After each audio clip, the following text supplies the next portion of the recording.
Comment démontrer le théorème de dérivabilité d'une intégrale dépendante d'un paramètre? Énonçons le théorème de dérivabilité, appelé aussi théorème de Leibniz. Soit I et J deux intervalles de R et F, une fonction définie de I croisée à R, par xt donne f de xt. On suppose, premièrement, que la fonction x donne f de xt est de classe C1 sur l'intervalle I pour tout t appartenant à J. On désigne par xt donne g de xt la dérivée partielle de la fonction f par rapport à x, c'est-à-dire, avec les notations habituelles, g de xt est égal à df sur dx en x et t. On suppose que la fonction t donne f de xt est continue par morceau et intégrable sur j pour tout x appartenant à i, que la fonction t donne g de xt est continue par morceau et intégrable sur j pour tout x appartenant à i. Ensuite, condition de domination, il existe une fonction k continue par morceau et intégrable sur j telle que, quel que soit x appartenant à i, quel que soit t appartenant à j, valeur absolue de g de x et t, qui est égale à la valeur absolue de df sur dx en xt, est inférieure ou égale à k de t. Alors, la fonction grand F définie par grand F de x égale intégrale sur j de f de x et t dt est de classe C1 sur i et on a f' de x égale intégrale sur j de df sur dx en x et t dt. Passons maintenant à la démonstration. Soit A un élément de I, on va démontrer tout d'abord que la fonction grand F est dérivable en A, en démontrant que son taux d'accroissement entre A plus X et A admet une limite finie quand X tend vers 0. F de A plus X moins F de A est égal à l'intégrale sur J de F de A plus X et T, dt, moins intégrale sur J de f de a et de t, dt. En utilisant la linéarité de l'intégrale, on obtient f de a plus x moins f de a est égal à l'intégrale sur j de f de a plus x et t moins f de a et de t, dt. On en déduit le taux d'accroissement de la fonction grand F entre a et a plus x. Grand F de a plus x moins grand F de a sur x est égal à l'intégrale sur j de f de a plus x et t moins f de a et de t sur x dt. On va utiliser la caractérisation séquentielle d'une limite, soit xn, une suite d'éléments de i, convergente vers 0. On suppose de plus que pour tout entier naturel n, xn est différent de 0. On définit alors une suite de fonctions h indice n par h indice n de t égale f de a plus xn moins f et t moins f de a et de t sur xn.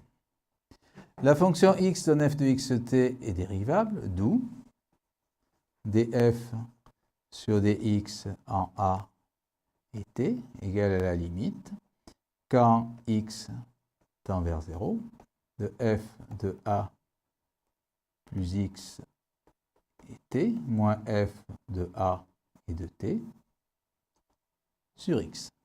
En utilisant la caractérisation séquentielle de la continuité, on a, pour toute suite xn qui tend vers 0, df sur dx en a et t égale limite quand n tend vers plus l'infini de f de a plus xn et t moins f de a et de t sur xn. La suite de fonctions h indice n converge simplement sur j vers la fonction t donne g de xt. En utilisant le théorème des accroissements finis, on a valeur absolue de h indice n de t égale valeur absolue de g de y et t, y appartenant au segment a plus xn. On en déduit donc que valeur absolue de h indice n de t est inférieure ou égale à k de t pour tout n appartenant à n et tout t appartenant à j. On déduit alors du théorème de convergence dominée, appliqué à la suite de fonctions h indice n, limite quand n tend vers plus l'infini de l'intégrale sur j de h indice n de t dt égale intégrale sur j de la limite quand n tend vers plus l'infini de h indice n de t dt égale intégrale sur j de df sur dx en a et t dt. Cela s'écrit aussi limite quand n tend vers plus l'infini de f de xn plus a moins f de a sur xn égale intégrale sur j de df sur dx en a et t dt. Le résultat est vrai pour toute suite xn de limite 0. Donc, en utilisant la caractérisation séquentielle d'une limite, on obtient limite quand x tend vers 0 de f de a plus x moins f de a sur x égale intégrale sur j de df sur dx en a et t dt. Il en résulte que la fonction grand F est dérivable en a et f' de a égale intégrale sur j de df sur dx en a et t dt. Puisque a est quelconque dans l'intervalle i, on a montré que la fonction grand F est dérivable sur i et a pour dérivée la fonction f' définie par f' de x égale intégrale sur j de df sur dx en x et t dt. Pour démontrer que la fonction grand F est de classe C1, on applique le théorème de continuité d'une intégrale dépendant d'un paramètre à la fonction f'. Vérifions les hypothèses. La fonction x donne g de x et t et continue sur i pour tout t appartenant à j. La fonction x donne g de x et t et continue par morceau et intégrable sur j pour tout x appartenant à i. Et enfin, valeur absolue de g de x et t est inférieure ou égale à k de t pour tout x t appartenant à i croix j, ce qui assure la fonction de domination, puisque la fonction k est continue par morceau et intégrable sur j. D'après le théorème de continuité de l'intégrale dépendante d'un paramètre, la fonction f' est continue sur i, dont la fonction grand F est de classe C1 sur i.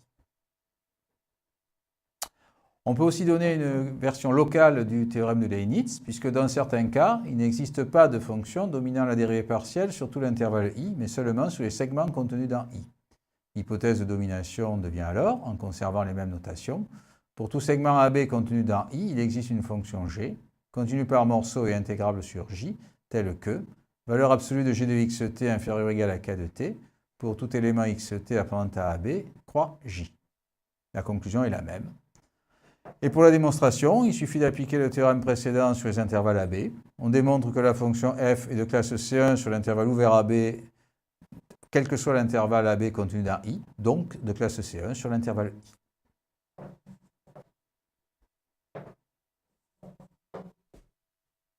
Bon, voilà. À part un petit bafouillage.